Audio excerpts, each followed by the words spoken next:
السلام عليكم ورحمة الله تعالى وبركاته. soo dhawaada walaalaha ku xiran Birol Islamic Media. waa walaalkiin Cabdullaahi Maxamed Birole. dhammaan muslimiinta meel walba oo ay joogaan waxaan leeyahay Ramadaan Kariim.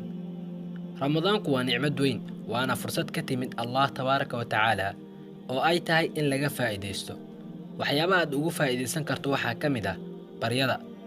baryadu waa lagama maarmaan in laga faa'iideysto daqiiqadaha qaaliga ah ee ka horeeya salaada maqrib. uguna faa'iideyso inaad Allah barido iskuna dulleyso, allena weydiiso khayrka adduun iyo midka aakhiro. maxaa yeelay waqtiyadaas waa waqtiyada ducada la ajiibo. rasuulku sallallahu calayhi wasallam wuxuu yidhi, saddex ducadoodu waa la aqbalaa: baryada qofka sooman, baryada kan la dulmiyey, iyo baryada kan safarka ah. bisha Ramadaan waa fursad lagu kasbado nafta, samirka iyo adkaysiga. marka waa lagama maarmaan in laga faa'iideysto duruufahaas oo laga tago dembiyada, xanta, dhaqan xumada iyo dhegeysiga heesaha. ku tadabbur qur'aanka kariimka. waxaa xusid mudan in dad badan oo muslimiin ah ay dhameeyaan qur'aanka kariimka bisha Ramadaan dhowr jeer, laakiin aan qorshaysnayn, maadaama hadafkoodu yahay in la gaaro dhammaadka suuradda ama dhammaadka qur'aanka.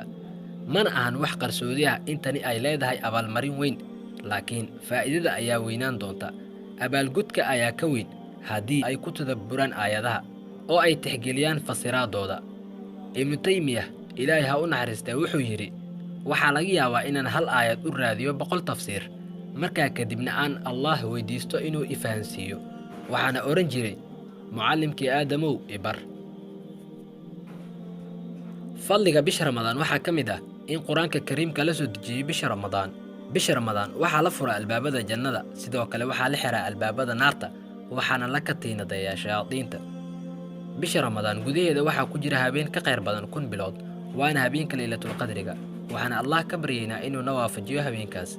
sidoo kale Allah waxaan weydiisanaynaa inuu naga aqbalo soonkeena, naguna daro kuwa laga aqbalo soonkooda.